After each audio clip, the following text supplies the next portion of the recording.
Welcome to Season 2 of ADHD Difference. I'm your host, Julie Legg, ADHD advocate, author of The Missing Piece, a woman's guide to understanding, diagnosing and living with ADHD, and an unapologetic doer of many things. This season, we're turning up the volume with a global lineup of brilliant guests, bringing their lived experiences, insights, research, strategies and resources. And of course, along with a healthy dose of humour and humility. Whether you're neurodivergent yourself or just curious, there's something here for every curious brain. Let's dive in. Today, I'm joined by Sian Flynn-Coleman, an ADHD life coach and a passionate advocate for the ADHD Inquiry New Zealand, a grassroots community-led petition calling on Parliament to investigate systemic harm and push for real change. The inquiry seeks to address everything from misdiagnosis and stigma to lack of support across health, education, justice and employment systems. It's calling for a national cross-sector ADHD strategy and an annual funding plan, not to start from scratch, but to build on the progress already made and ensure lasting reform. Unfunded, collective, and powered by lived experience, the ADHD Inquiry reminds us that real change begins with real stories and with people who refuse to give up on being heard. Sian, welcome to the show. Thank you so much, Julie. It's wonderful to be here. Before we dive into the ADHD Inquiry itself, I'd love to start with your personal connection to ADHD. So what has your own journey looked like? Yes, it's been an interesting one. I didn't know I had ADHD as a young person, and but I always felt different. I felt somehow othered at school in a way, and there were many reasons perhaps why. I was a farm girl. I went to boarding school. I lived with my grandparents, not my mom. My dad was out of the picture. And there were, I suppose, lots of reasons interplaying into why I felt quite different to other people. But I suppose, looking back at my childhood and things, and also adolescence and teenage years and then into university, I can just see how ADHD really manifested itself in me and my behavior. Struggling with procrastination and always pushing out deadlines to the very last minute. And it's like I always needed, and I was very well aware of it, especially in uni, that I needed that urgency and drive and adrenaline rush as the deadline loomed, for assignments and whatnot. And I'd love going to the library and doing all the research and doing all the planning for the things. But when it came to sitting down and actually writing and presenting my arguments and things, that happened in the wee hours between 2 a.m. to 4 a.m. or sometimes near all-nighters, for most of my university career, turning in my assignment either digitally or in person at the last minute, or even having to ask for extensions because I was doing 3 part-time jobs at the time, and it's just juggling all the things. So, but that was just how I was. And people used to always tell me, you're doing too many things. You need to try and do some more mindfulness. Maybe try some yoga. And I did. I was like, I loved yoga. This is great. And I really found myself in those, when I was first going to yoga, sort of as a 15-year-old into my early 20s, it was this constant chatter in my brain. And I'd arrive late to class and kind of find a little mat at the back and set myself up and knock someone over the head with my drink bottle or something as I'm walking past. Of course, then I feel this judgment and this shame of turning up late and being there. And then it's this inner critic just constantly, but it defeats the whole purpose of what yoga and mindfulness is, So I distinctly remember those sorts of things as being very patternistic for me.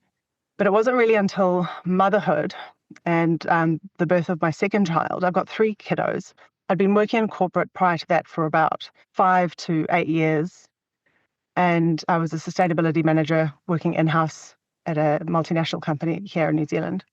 And I'd studied it to master's level. And I was like, that's it. I'm going to help change the world and work from within businesses to help contribute to sustainable change from a economic, societal, environmental point of view, right?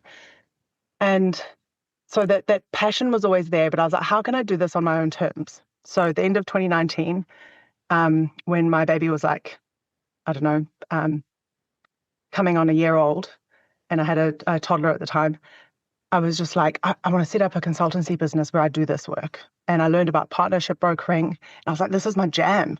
I managed to get some great clients. And I was like, oh my God, this is working. Like, I've got the dream. I'm an entrepreneur. I've got revenue. This is happening. And honestly, I just felt so like I just was not coping.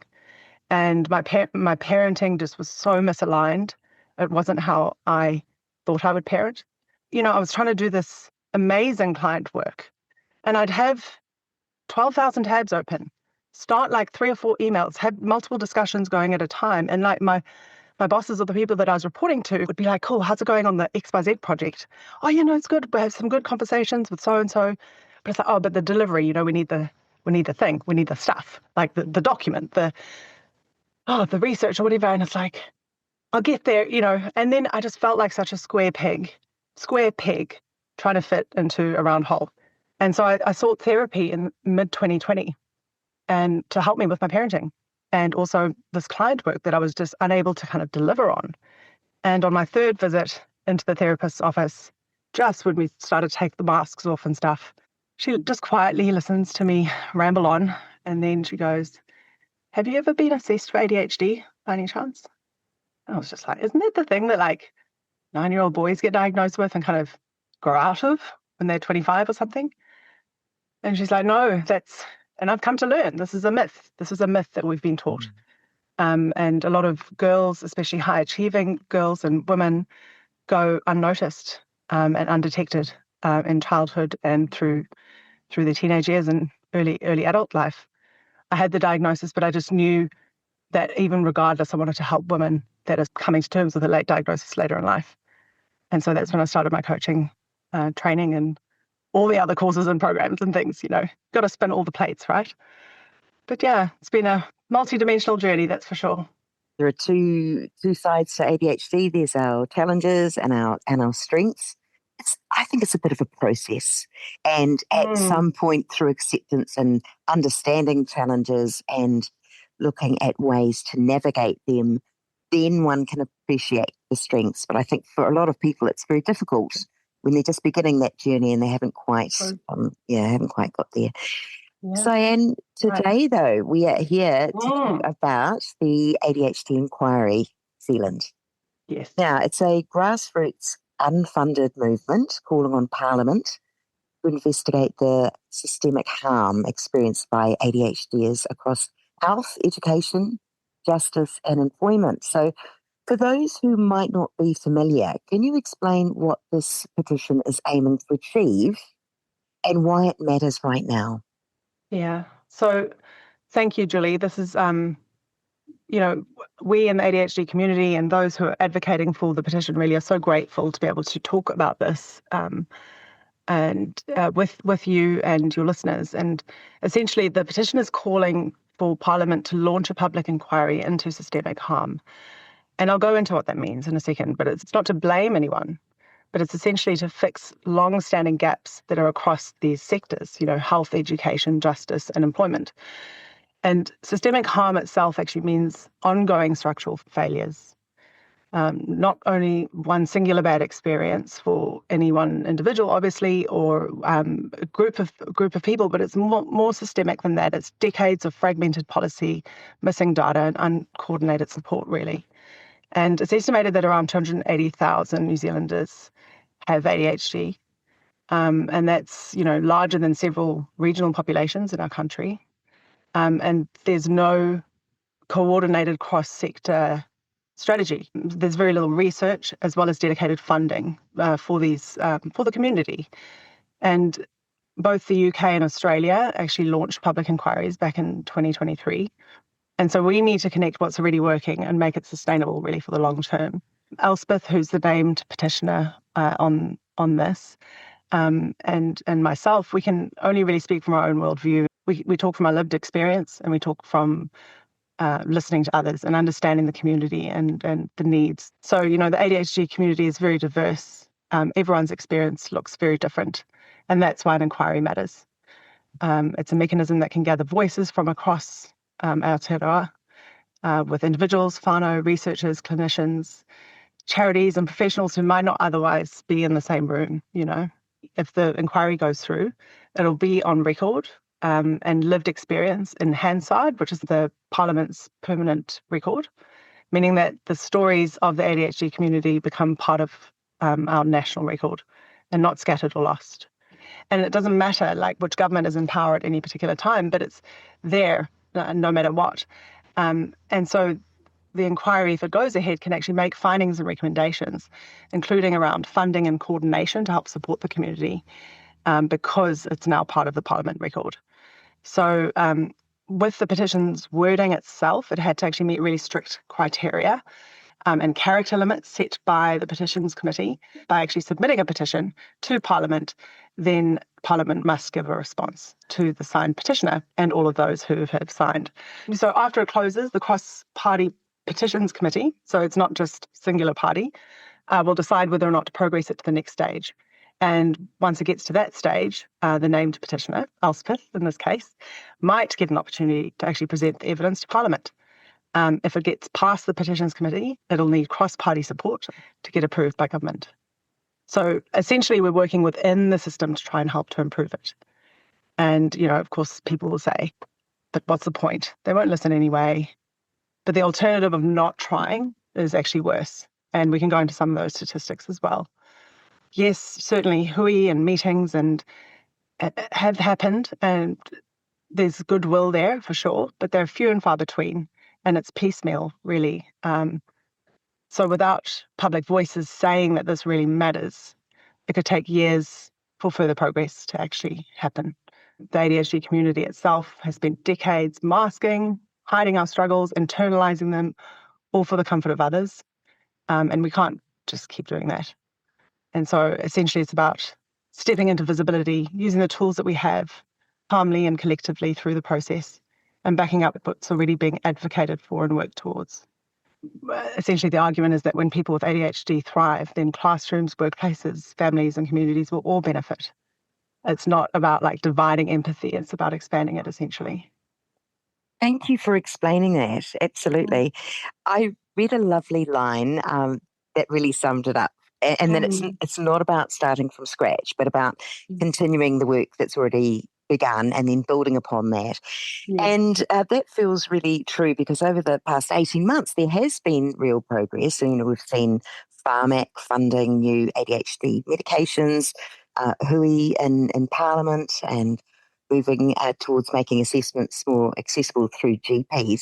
But much of this progress has been driven by unfunded community efforts. And we know that momentum is crucial. So why is sustainable government-backed funding so important to get this work moving forward?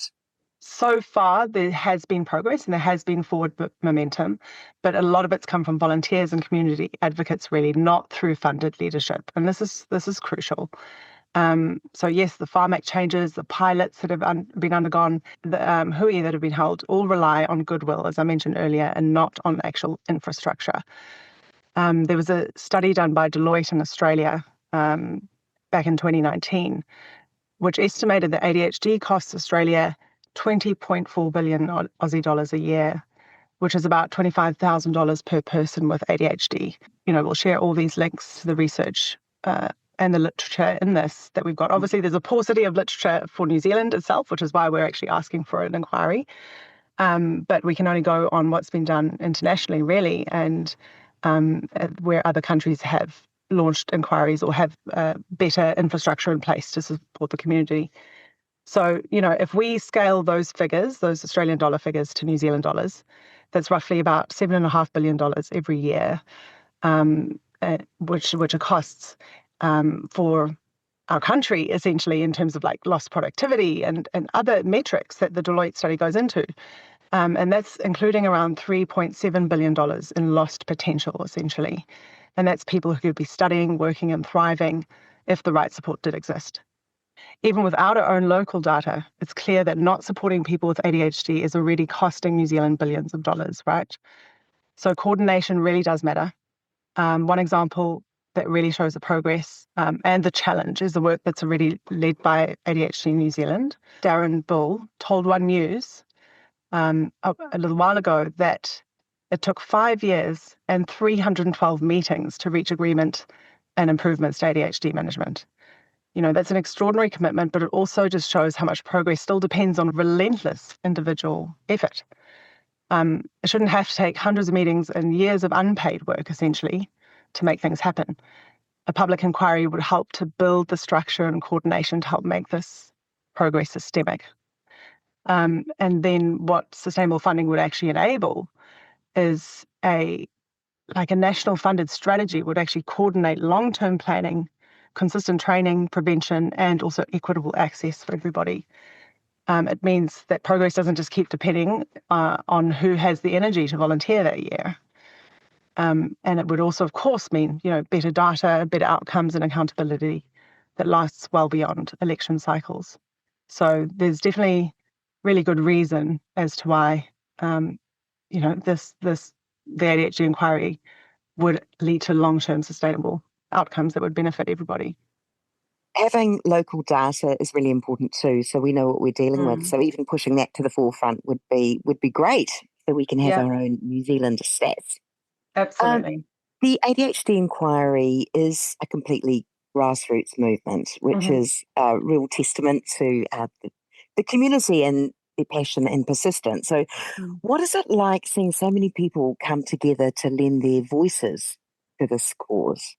Yeah, it has been completely organic, really. And it was just one of those things. I think it was early October or late September where I at first came into my periphery through, I think I was just looking at some hashtag on LinkedIn for ADHD Awareness Month or something like that. And then I saw the ADHD inquiry and I looked into it and I was just like, oh my God, there's a petition for this.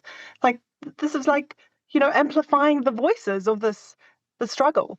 And that's how I came on board. It was like, I reached out to Elspeth and I was like, oh my goodness, I love this work that ADHD Inquiry New Zealand has put out there. And I think that's how a lot of people have come on board. It's like they've seen it organically on their LinkedIn feeds or elsewhere. And so it's been, quietly powerful, really. And it's got over 700 signatures now. And this is, which is pretty great for an unfunded campaign that's been very policy focused, It shows that it's real support and it's not just friends and family, but people who are wanting to get their voices heard and recognising their own experience around the petition and the reason for it. So, of course, not everyone can speak publicly on this, and many are constrained by employers, boards, or roles that they hold. And so, and I suppose one of the things that's essential to this inquiry itself is that it's ADHD friendly. People can join in how they want. They can support it for as long as they want. They can share it once on one feed and just be done with it, or just simply sign their name if they'd like, or share it with friends and family. So every share and every signature and quiet conversation on the topic really does matter. So it's been very encouraging, and I'm looking forward to seeing how it grows going forward, for sure. The petition is open for signatures until the 30th of January 2026. So for anyone listening who wants to support the petition and help make their voices heard, whether they have ADHD or simply care about equity, what's the best way for them to get involved? Yes, cool. Great question. It's a very long link. So otherwise I'd simply share the link with you. But if people go to the New Zealand Parliament website, you can simply Google that. Anyone can sign with their name and email. They don't even need to be from New Zealand. It's more about getting voices behind this, because ADHD isn't a national problem. It's a global experience that people have. And so you can go to the New Zealand Parliament website and filter by looking up just ADHD, and it'll come straight up. You can also visit ADHDinquiry.nz to find out more, and the website also has a direct link to the petition itself. There's presence of the ADHD Inquiry on LinkedIn, Facebook, TikTok, as well as Instagram. And there's no asking for funding or donations. It's simply signatures, voices, and a joint corridor, really. And talking about it in your community, sharing the link with others, and writing a letter or an email to your local MP will help to build visibility and cross-party awareness about the campaign itself. So every small act regarding this really does count, and we welcome support from absolutely anywhere. shared voices on this issue really do matter. URLs that you've mentioned, I'll have them in the show notes for listeners to go and check out and follow through with. If you could share one message directly with the policymakers or educators or health leaders listening today, what would you most want them to understand about ADHD and about the kind of change that this inquiry is calling for? Yeah. The thing is, too often, and this wording actually made it into the petition itself, too often ADHD gets treated like a personal failing. And to be honest, as I spoke through my own personal story with you earlier, that's how I felt throughout my life. And I still feel that today, although I have to say I'm building a deeper sense of compassion and empathy for my experience of ADHD, simply by seeing it reflected in the people that I support and the communities that I'm part of. It's like, okay, we're in this together. This isn't just me. It's literally neurochemical, and really also shaped by the environment and how stigmatized people feel in the out there in the big wide world. So it is treated often like a personal failing or a behavioural issue that medication can fix, or that medication is assumed alone might fix, which isn't always the case. And not everyone agrees with medication, from like a body point of view or even a decision point of view. People should be able to decide for themselves if that's something they wanted to pursue. There's no quick fixes really for this. And there's essentially a gap in policy and understanding, more broadly speaking, on this. So if our systems were actually designed with ADHD brains in mind, then people with ADHD could live far better lives. And I mean, the statistics speak for themselves, really. When we look at incarceration rates, so there's been some research on this. So young adults with ADHD in Aotearoa are actually twice more likely to face police action, more than 2 times more likely to be charged, and more than 2 times more likely to be convicted. And then like between 4 and 5 times more likely to be imprisoned than their peers without ADHD. So this doesn't mean that people with ADHD are bad or criminals. Do you know what I mean? It's like an overrepresentation simply because there's the net, the support isn't there to help these people thrive as they interact in community and life, right? And globally, it's estimated between 25 and 55% of adults in prison meet ADHD criteria, but we don't have any New Zealand data on that. And harm isn't experienced equally. Māori and Pacifica and women and girls in New Zealand and their whānau actually, face greater barriers to culturally safe care. And as we've even talked about earlier, women and girls are often, under-identified, and rainbow communities often mismatched with services. So when ADHD itself, intersects with poverty, racism, or gender bias, the harm only compounds, and the voices that are most affected are least heard. So an inquiry would actually ensure that those missing voices are part of the record, not left out because they couldn't access the room,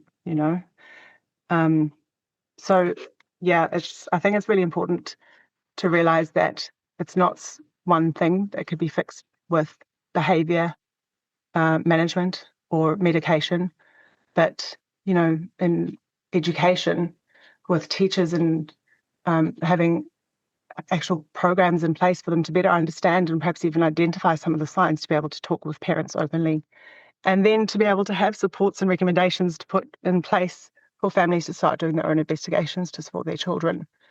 Essentially, it's about our whole community thriving, really, across all the different sectors of our society. And so and this is why I think that wording around systemic harm is so important, because it's not only that's how it's been, but it doesn't have to be how it continues to be that way. Because once we flip the switch, and when you look at like my own work in my first career in sustainability, it is about the intersecting of the systems.